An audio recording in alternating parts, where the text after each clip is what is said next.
Mi hermana murió un domingo y su marido lloró 3 días sobre mi hombro. A la cuarta noche me dijo, con la voz rota, que hacía 2 años que ella dormía en el cuarto de arriba.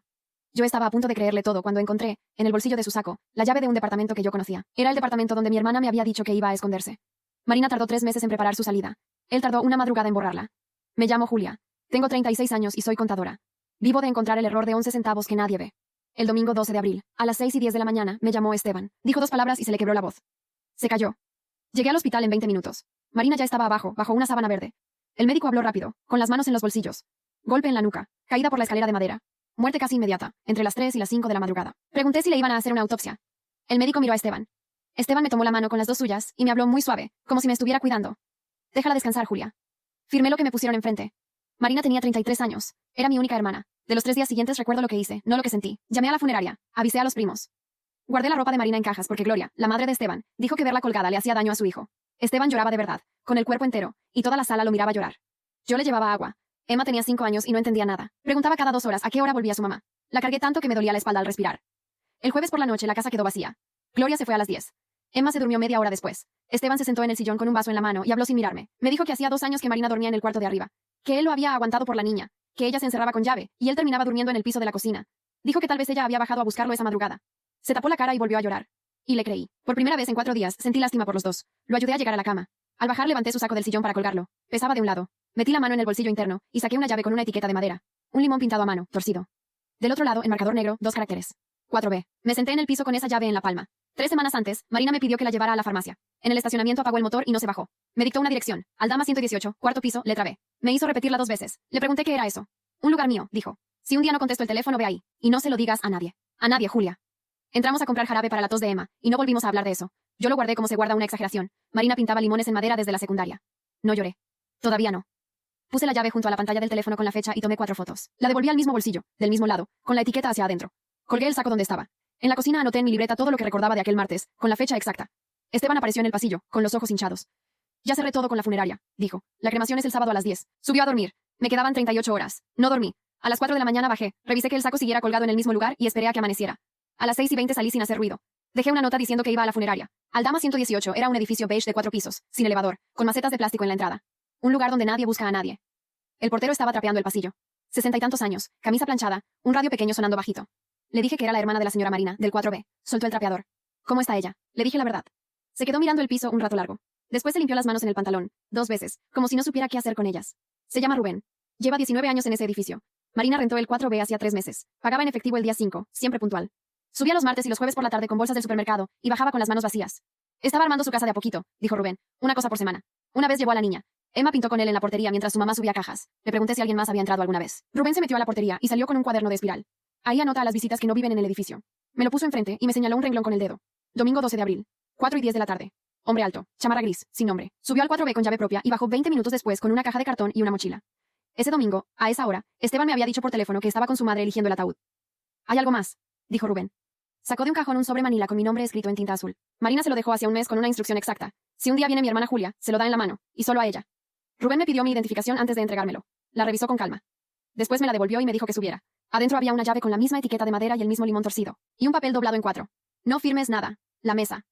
Subí los 4 pisos despacio. El 4B olía a pintura nueva. Un colchón en el suelo, tendido con sábanas que reconocí de la casa de mis padres. Una mesa plegable y 2 sillas. En la pared, 3 dibujos de Emma pegados con cinta. Una casa, un sol, 2 monigotes tomados de la mano. 2, no 3. En el closet, una mochila con ropa para ella y para la niña, doblada como para un viaje corto. Champú, una caja de cereal, un cepillo de dientes rosa y otro de adulto, todavía en su empaque.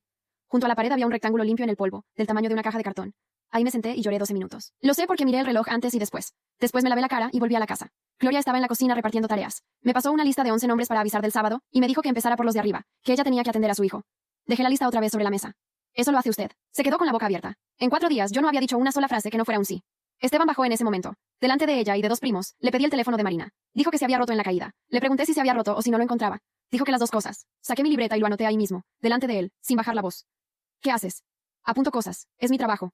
Nadie volvió a darme una tarea ese día. A las 7 de la noche, regresé a Aldama con la llave de mi hermana. Me arrodillé junto a la mesa plegable, y pasé la mano por debajo de la cubierta. Cinta gris, 3 capas. Un sobre grueso, del tamaño de un cuaderno. Lo despegué con las 2 manos y me senté en el suelo a abrirlo. La primera hoja era una página arrancada de una libreta, con su letra apretada. 14 de enero. Hoy me empujó en la cocina y después me pidió perdón llorando. Escribo esto porque mañana voy a querer creerle. Mi hermana había armado un expediente. 41 entradas escritas a mano, entre el 14 de enero y el 9 de abril. Cada una con fecha, hora y una sola frase seca. Sin adjetivos, sin quejas, como quien levanta un inventario. Aprendió eso de mi padre, que fue perito de seguros 30 años, y nos enseñó a las dos que una historia sin fecha no sirve de nada. Había 11 fotografías impresas, un brazo, una puerta con el marco astillado, un teléfono en el suelo con la pantalla rota, fechado en febrero. En febrero, no en abril. Había estados de cuenta. De la cuenta de ahorro de Marina, la de la herencia de mis padres, salieron $28,000 en 3 transferencias entre noviembre y marzo. El destino era una cuenta empresarial a nombre de un taller que Esteban abrió y cerró el mismo año. Había una póliza de seguro de vida a nombre de ella, contratada 14 meses antes. $200,000. Beneficiario único, el marido. Y había una carta de la aseguradora confirmando una cita para cambiar al beneficiario. Martes 14 de abril, 10 de la mañana. Ella murió el domingo 12.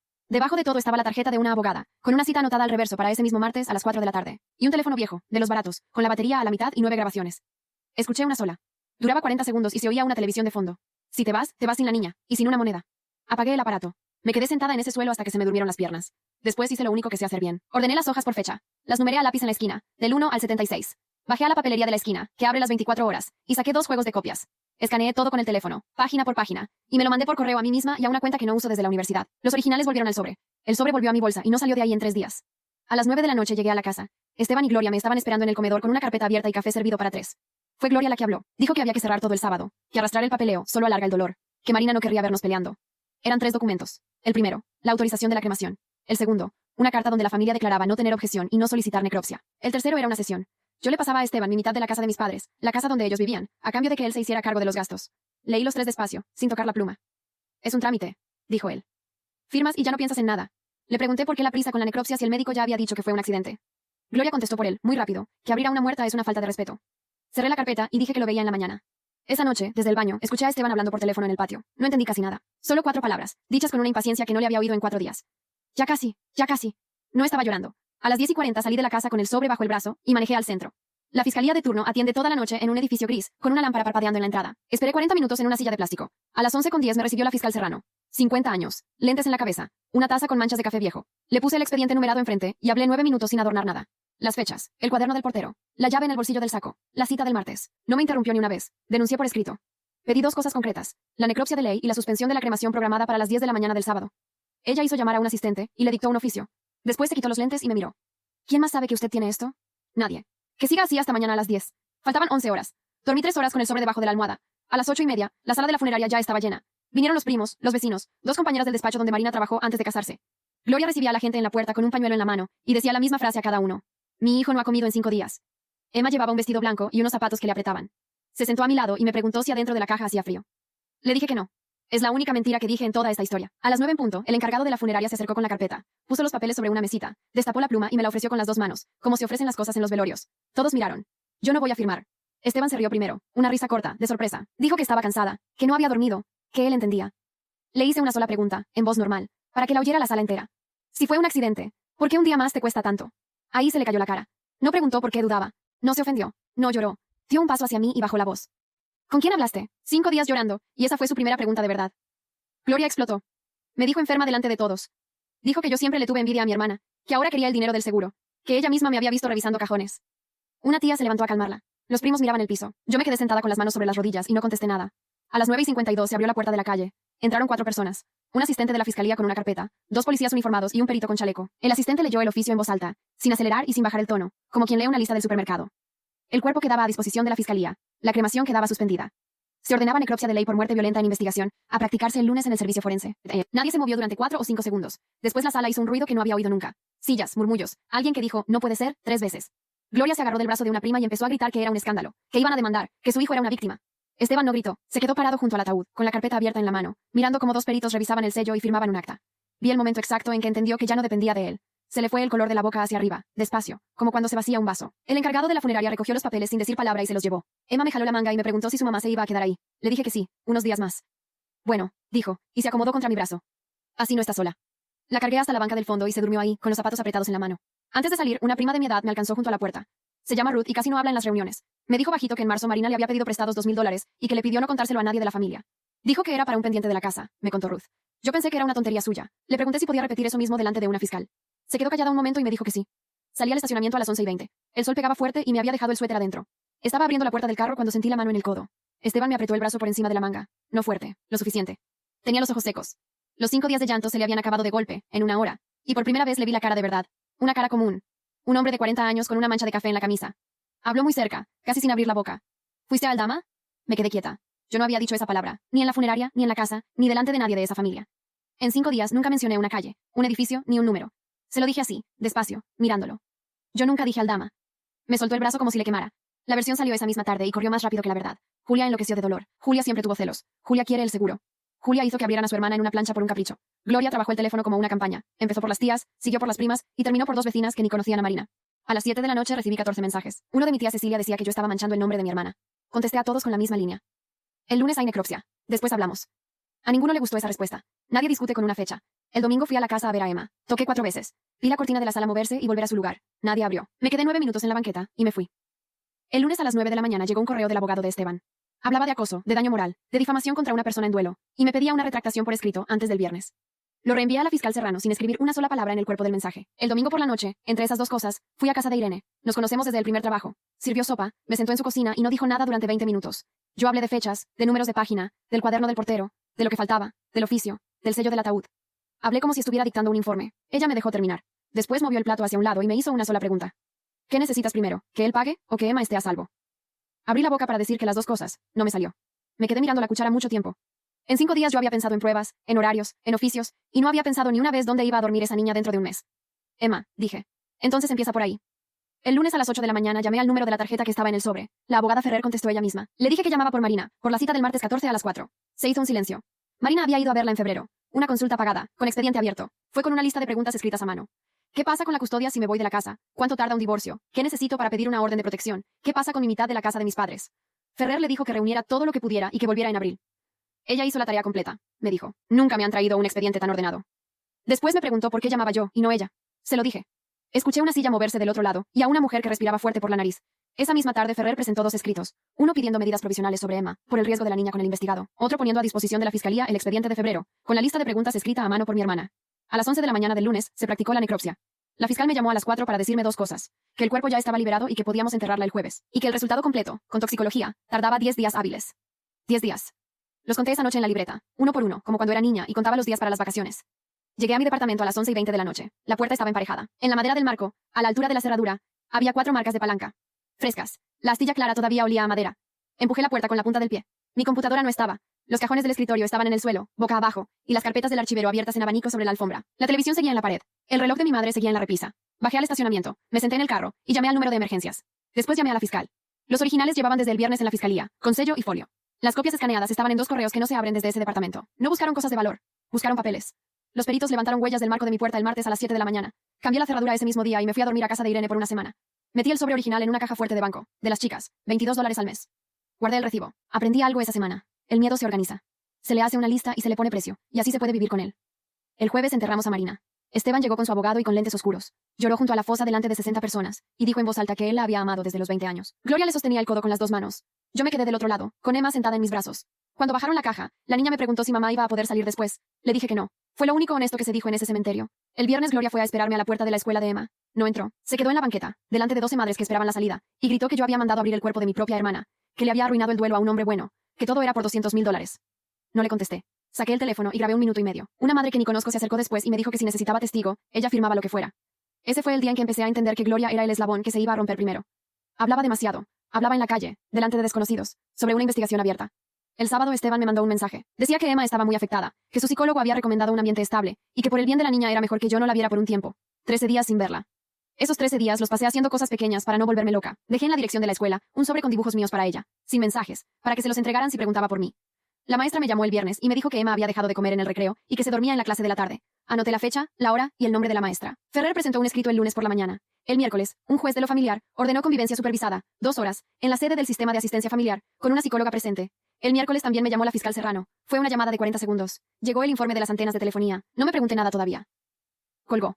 Las 2 horas de convivencia fueron un jueves a las 4 de la tarde, en un cuarto con alfombra de goma, una mesa baja y una cámara en la esquina del techo. Emma llegó de la mano de una trabajadora social. Me vio y corrió, y yo la levanté y sentí que había bajado de peso. Jugamos con plastilina. Hicimos una tortuga, un plato de comida y un limón, porque el amarillo era el único color que quedaba entero. Ella lo apretó en el puño y me preguntó si su mamá pintaba limones. Le dije que sí, desde antes de que yo cumpliera 15 años. La psicóloga estaba sentada en una silla al fondo, escribiendo, sin meterse. Yo tenía instrucciones claras de Ferrer. No preguntarle nada sobre esa noche, ni una palabra. Cualquier pregunta mía podía contaminar todo y volverse el argumento del abogado de Esteban. Así que hablé del perro de la vecina y de la maestra de música. Fue Emma la que abrió la boca, a los 40 minutos, sin que nadie la llevara ahí. Estaba aplastando un pedazo de plastilina azul con el dedo gordo. Tía, ¿tú sabes guardar secretos? Sentí que se me cerraba la garganta. Miré a la psicóloga. Ella dejó el lápiz y me hizo un gesto muy pequeño con la cabeza. No la empuje, no la detenga. Sé guardarlos, le dije. Papá me dijo que si alguien pregunta, yo estaba dormida. Siguió aplastando la plastilina, muy concentrada, como si eso fuera lo más importante de la tarde. Después levantó la cara. Pero yo no estaba dormida. La psicóloga se levantó despacio de la silla y se acercó a la mesa baja, sin ruido, y se sentó en el piso con nosotras. Emma le enseñó la tortuga de plastilina. Luego dijo lo demás, con la voz de quien cuenta una cosa que le pasó en el recreo. Mamá gritó una vez, y después ya no gritó más. El informe completo llegó un martes, a los 10 días hábiles exactos. La fiscal Serrano me lo leyó en su oficina con la puerta cerrada. Leía despacio, marcando cada punto con la uña, y me dejaba respirar entre uno y otro. Primero. El cráneo tenía 2 impactos, no uno. El de la nuca era compatible con la escalera. El otro estaba arriba, del lado derecho, y no era compatible con ninguna caída. Bordes hundidos, forma redondeada, producido con un objeto contundente. Segundo, la hora de muerte se ubicaba entre las 11 de la noche y la 1 de la madrugada. Esteban llamó a la ambulancia a las 6:04. 5 horas. Tercero. En sangre había clonazepam. Marina no tenía receta de clonazepam. Nunca en su vida tomó nada más fuerte que un antigripal, y le tenía pánico a las pastillas desde que mi padre se durmió al volante. Me quedé mirando el escritorio de la fiscal un rato largo. Toda la ciudad llevaba 2 semanas repitiendo que yo estaba loca de dolor. ¿Puedo llamar a alguien? Pregunté. Todavía no, dijo Serrano. Deme 2 días. El jueves a las 6:30 de la mañana hubo cateos simultáneos en 3 lugares. En la casa de mis padres, donde ellos vivían, los peritos levantaron la escalera completa. Luminol en los escalones, en el barandal y en el rodapié de la sala. Encontraron restos de sangre lavada en la unión del piso con la pared, a 4 metros de la escalera, a 4 metros. En el 4B de Aldama, la fiscalía fijó fotográficamente el rectángulo limpio en el polvo, el closet con la mochila y los 3 dibujos de Emma. El portero Rubén entregó su cuaderno de espiral y declaró 3 horas. En la casa de Gloria, en el cuarto de servicio, detrás de un tambo de detergente, apareció una caja de cartón. Adentro estaba todo lo que a Marina le faltaba para irse: su pasaporte, el acta de nacimiento de Emma, la cartilla de vacunación, el contrato de renta firmado, un sobre con $2,000 en efectivo, y una nota de mi prima Ruth que decía: para lo que necesites no me pagues rápido. Y el teléfono de Marina, con la pantalla rota, que según Esteban, se había destruido en la caída. Los peritos lo recuperaron. Funcionaba. Esa mañana, mientras los peritos trabajaban, Esteban estaba en un cuarto de la fiscalía con su abogado, sentado frente a una mesa metálica. Yo estaba del otro lado del vidrio, en un pasillo, esperando para firmar una ratificación. Lo vi enterarse de todo en 40 minutos. Que su esposa llevaba 3 meses pagando en efectivo un departamento a 12 cuadras. Que el portero lo había reconocido en una fila de fotografías. Que había un cuaderno con un renglón escrito con su hora exacta. Que existían 41 entradas fechadas de puño y letra de ella, y 11 fotografías, y 9 grabaciones de su propia voz. Que todo eso llevaba 2 semanas y media en poder de la fiscalía. Se giró hacia el vidrio. No podía verme. Ese vidrio no funciona así, pero se quedó mirando su propio reflejo mucho tiempo, con la boca un poco abierta, como quien acaba de descubrir que la carrera terminó hace rato, y él siguió corriendo solo. Su abogado le puso una mano en el hombro. Él se la quitó. En el pasillo, sentada en la última silla, había una mujer de unos 35 años con una carpeta en las piernas. Rubia, cansada, la falda arrugada de estar sentada mucho tiempo. Yo pensé que era de la aseguradora. Cuando pasé frente a ella levantó la cara y me preguntó si yo era la hermana. Se llamaba Sonia. Llevaba 1 año con él, y no llegó ahí citada por nadie. Llegó sola, con una carpeta de capturas de pantalla, después de leer en el periódico que había necropsia. Esa tarde declararon los dos por separado. Esteban dijo que Marina tomaba pastillas a escondidas, y que él nunca supo del departamento. Gloria, con un abogado distinto al de su hijo, declaró que el clonazepam era de ella, que se lo había dado a Marina para los nervios, y que la caja del cuarto de servicio la había guardado por orden de su hijo sin saber qué contenía. 2 versiones que no encajaban. Empezaron a hundirse por su cuenta. Lo que hundió a Esteban no fue una prueba grande. Fueron 14 chicas, puestas en fila por orden de hora. La fiscal las presentó así, en una audiencia de 2 horas y media, con una pantalla y un puntero, sin levantar la voz ni una sola vez. Sábado 11 de abril, 6:20 de la tarde. Una farmacia a 9 cuadras de la casa. Se compró una caja de clonazepam con receta a nombre de Gloria y se pagó con su tarjeta. El video de la farmacia muestra quién la compró. No fue Gloria. Fue su hijo, con chamarra gris, la misma de la que habló Rubén. Domingo 12, 9:10 de la noche. Un mensaje de Esteban a Sonia. El martes no puede pasar. De las 11 de la noche a las 2 de la madrugada, su teléfono estuvo apagado. Nunca lo apagaba. Los peritos revisaron 120 días de registros y no encontraron otro apagón. 12:40 de la madrugada. El teléfono de Marina, el que se había roto en la caída de las 4, se conectó a la red desde la casa. 5:52 de la mañana. Un mensaje a Sonia. Ya está. 6:04. La llamada a la ambulancia. Llamó a su novia 12 minutos antes que a la ambulancia. 4:10 de la tarde. Su teléfono en la antena de Aldama, dentro del rango del edificio. 22 minutos. En la sala nadie tosió durante esa parte. Después vinieron los testigos. Rubén reconoció a Esteban en una fila de 6 fotografías en menos de 4 segundos. Mi prima Ruth contó lo del préstamo de marzo y lloró en el estrado. La madre que gritó en la puerta de la escuela pidió declarar por su cuenta y presentó mi grabación de 1 minuto y medio. Esa semana empezaron las llamadas. Mi tía Cecilia me habló un jueves a las 11 de la noche para decirme que ella no sabía, que perdonara, que en la familia todos pensaban que Esteban era un santo. Le dije que estaba bien y colgué. No es cierto que estuviera bien, pero ya no me servía de nada discutir con gente que llega tarde. Sonia declaró 3 veces y colaboró desde el primer día. No pidió nada a cambio. Contó que él le había dicho en febrero que su matrimonio ya estaba muerto y que en abril le dijo otra cosa. Que Marina se iba el martes, que se llevaba a la niña, que le quitaba la mitad de la casa y que el seguro se le caía encima si firmaba el cambio. También entregó un mensaje de él, de marzo, que ella había guardado sin entender bien por qué. Si se va, pierdo todo. Si se queda quieta, no. La aseguradora suspendió el pago de los $200,000 en cuanto se le notificó la investigación. Hay una cláusula que ninguno de ellos leyó. El beneficiario señalado como probable responsable no cobra hasta que haya sentencia, y si hay condena, no cobra nunca. Gloria se enteró de eso en el pasillo, sentada en una banca de metal, y fue ahí donde se rompió. Yo estaba a 6 metros, esperando a Ferrer. Le gritó a su hijo que ella no sabía nada de la caja, que él se la había dejado tapada con una cobija, que le había jurado que eran papeles del taller. Él le contestó sin mirarla. Tú me dijiste que la quemara. Se quedaron los dos callados, entendiendo al mismo tiempo lo que acababan de decir delante de dos custodios y de una secretaria que escribía. Nunca más se sentaron juntos. El 8 de mayo, Emma declaró en cámara Gesell, con 2 psicólogas y sin ningún familiar presente. Duró 40 minutos. Yo esperé afuera con un vaso de agua y no me moví de ahí. Nunca vi ese video. No quiero verlo. Lo único que supe, por Ferrer, es que el dictamen la consideró consistente y espontánea, y que la niña habló de gritos, de un golpe seco, y de que su papá la cargó de vuelta a la cama, y le dijo que había soñado feo. El 12 de mayo el juez de lo familiar me otorgó la guarda provisional. Fui por ella a las 4 de la tarde con una maleta rosa que le compré esa misma mañana. Se despidió de la casa como se despiden los niños, tocando las paredes con la mano abierta. Recogió su almohada y un conejo de tela sin oreja. En el carro me preguntó 2 cosas. Si en mi departamento se podía dejar la luz del pasillo prendida. Le dije que sí. Y si su papá iba a ir a buscarla en la noche. Le dije la verdad, que no. Y que había señores cuidando eso. Se durmió antes de llegar. Esa noche le puse la almohada en mi cama, me senté en el piso a mirarla dormir, y por fin escribí en la libreta la única línea que no era una fecha ni un dato. Marina, la tengo, está aquí. La audiencia de vinculación fue un miércoles a las 9 de la mañana. Duró 6 horas. Me senté en la tercera fila con Ferrer a mi izquierda, y con Rubén, el portero, a mi derecha. Se puso camisa blanca y llegó 40 minutos antes. El juez vinculó a Esteban a proceso por homicidio calificado, con ventaja y en razón de la relación. Le dictó prisión preventiva. El plazo de investigación complementaria quedó en 4 meses. Cuando el custodio le puso la mano en el hombro, él buscó a su madre con la mirada. Gloria no lo miró. A ella la vincularon 2 semanas después por encubrimiento y por falsedad de declaración ante autoridad. Salió en libertad con firma quincenal y prohibición de acercarse a Emma. Puso su casa como garantía para pagarle al abogado de su hijo, y terminó vendiéndola en noviembre, mal y con prisa. Sonia declaró en juicio con una carpeta bien ordenada, y salió del país en enero. La sentencia llegó al año y 3 meses, 34 años. La aseguradora resolvió el expediente en 2 líneas. El beneficiario condenado queda excluido. Los $200.000 entraron a un fideicomiso a nombre de Emma, con administración judicial, disponible cuando cumpla 18. La mitad de la casa de mis padres nunca fue de él ni un solo día. La puse en venta en agosto. No pude volver a entrar ahí después de ver las fotos del luminol, y no iba a criar a Emma en una casa con esa escalera. Se vendió en 4 meses. Guardé 2 cosas de esa mudanza, la mesa de la cocina donde mi madre nos peinaba, y las sábanas que Marina se había llevado al 4B. Hubo 2 escenas en esos meses que no se me borran. La primera fue en el pasillo del juzgado, el día de la vinculación de Gloria. Me alcanzó cuando yo iba saliendo y me agarró de la manga del abrigo con las 2 manos. Le temblaba la mandíbula. En 4 meses había envejecido 10 años. Me dijo que era su hijo. Que la familia es la familia. Que yo podía decirle a la fiscal que había exagerado. Que estaba mal del duelo. Que confundí las cosas. Que si yo quería, ella me pedía perdón de rodillas ahí mismo. La dejé terminar. En el velorio no me habían dejado hablar a mí. Así que le devolví el turno completo. Después le quité las manos de mi abrigo. Una y luego la otra. La familia era Marina. No dije nada más. No hacía falta. La vi caminar sola hasta el elevador con el bolso apretado contra el pecho. Y esa mujer que había dirigido una casa entera durante 5 días, no encontraba el botón. La segunda fue el día de la sentencia. Esteban pidió hablar antes de que se levantara la sesión. Le dieron 2 minutos. Estaba más flaco, con el pelo corto y el uniforme beige, y ya no tenía a nadie sentado de su lado. Habló para mí. No para el juez. Dijo que él la amaba. Que yo lo sabía. Que todo se le había salido de las manos. Que nunca quiso eso. Que Emma un día iba a querer ver a su padre, y que yo no tenía derecho a decidir por ella. Y dijo que Marina, en el fondo, no lo hubiera querido así. Me levanté. El juez me dio la palabra para lo que quisiera declarar. Miré a Esteban a la cara, del otro lado de la sala, y le dije las 4 palabras que él me había dicho en el hospital, con las 2 manos sobre las mías, mientras un médico esperaba mi firma. Déjala descansar, Esteban. Se le vació la cara igual que aquella mañana en la funeraria. Recogí mi bolsa y salí sin esperar a que lo sacaran. Afuera, en la escalinata, me estaba esperando Sonia con un café en cada mano. Me dio uno sin preguntar, y estuvimos calladas un minuto, mirando el estacionamiento. Después hizo la pregunta que hace todo el mundo.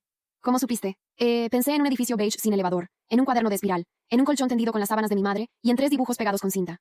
No supe nada, le dije. Mi hermana lo dejó todo escrito. Yo solo abrí el sobre. Sonia asintió y se fue caminando hacia la avenida. Yo me quedé un rato en la escalinata, con el café enfriándose en la mano, y por primera vez en 14 meses, pensé en una cosa que no tenía fecha, ni folio, ni número de página. Pensé en la cena. Emma salía de la escuela a las 2:30, 2 años después. Renté una oficina chica arriba de una panadería, en una calle con árboles, y puse mi nombre en la puerta de vidrio. Somos 3. Yo, una muchacha que estudia contabilidad por las noches, y un muchacho que responde el teléfono mejor que yo. Llevo la contabilidad de 14 negocios del barrio. 2 talleres, una veterinaria, la panadería de abajo. Trabajo de 8 a 3, y a las 3 apago la computadora, porque a las 3:30 hay una niña saliendo de la escuela. La adopción quedó firme en marzo. Fue un trámite largo y aburrido, sin música de fondo, con 12 oficios y 4 visitas de una trabajadora social que revisaba si había protectores en los enchufes. El día que firmamos, la jueza le preguntó a Emma si entendía lo que estaba pasando. Emma dijo que sí, que ya lo habían hablado, y que ella tenía 2 mamás pero una vivía en el cementerio. La jueza tuvo que quitarse los lentes un momento. Emma va con una psicóloga los martes a las 5. Llevamos 2 años seguidos. Al principio dormía con la luz del pasillo prendida y se despertaba a la 1 de la madrugada, siempre a la misma hora. Ahora duerme completo casi todas las noches y la luz lleva 7 meses apagada. No hay milagros en esto. Hay martes a las 5. Vivimos en un departamento de 2 cuartos con un balcón que da al oriente. Nada de lujo. Hay una mesa de cocina vieja que era de mi madre, con una marca de plancha en la esquina, y sobre esa mesa desayunamos todos los días. La llave del 4B me la devolvieron en septiembre, en una bolsa con folio y sello, cuando la sentencia quedó firme y liberaron los objetos. La colgué en un clavo junto a la puerta de la entrada. La etiqueta de madera sigue ahí, con el limón torcido y la pintura corrida en una esquina. Emma la toca con un dedo cada vez que salimos. No sé por qué. Nunca se lo pregunté.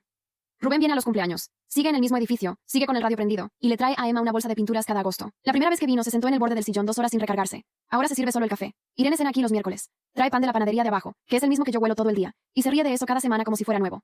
Esteban manda cartas. Llegan cada 3 o 4 meses, con el sello del centro de reinserción. No las abro. Tampoco las tiro. Están todas en una caja de zapatos arriba del closet, con una nota mía pegada en la tapa que dice la fecha en que Emma cumple 18. Ese día ella decidirá si quiere leerlas. No es una decisión mía. De Gloria supe una sola cosa en 2 años. Se fue a vivir con una hermana a 4 horas de aquí y trabaja medio turno en una farmacia. No siento nada cuando pienso en eso, ni gusto ni lástima. Es como leer el estado de cuenta de alguien que ya no es cliente. Los sábados por la mañana son la mejor parte. Emma se levanta antes que yo y empuja la puerta de mi cuarto con la cadera, porque siempre trae las 2 manos ocupadas. Pone los pinceles en la mesa de mi madre y espera. Compramos las tablitas de madera en la ferretería de la esquina, de a 10 pesos cada una. Ella pinta limones. Le salen mejor que a mí, más redondos, con una hojita verde que Marina no les ponía. El sábado pasado pintó 4 y me pidió un clavo para colgar uno en la cocina. Mientras se secaban, me preguntó si su mamá pintaba en la mesa o en el suelo. Le dije que en el suelo, con las piernas cruzadas, y que siempre se manchaba la rodilla derecha. Emma se sentó en el piso, cruzó las piernas y siguió pintando ahí. No lloré. Ya no lloro por eso. Me quedé mirándola desde la silla, con el café en la mano, y el olor del pan subiendo desde abajo. Y pensé en aquella madrugada en que me senté en el suelo de un departamento vacío, a mirar un rectángulo limpio en el polvo. Mi hermana tardó 3 meses en preparar su salida y no alcanzó a usarla. Nosotras la usamos todos los días. Emma levantó la tablita mojada para que yo la viera y me preguntó dónde íbamos a colgar la próxima. Le dije que en la puerta, del lado de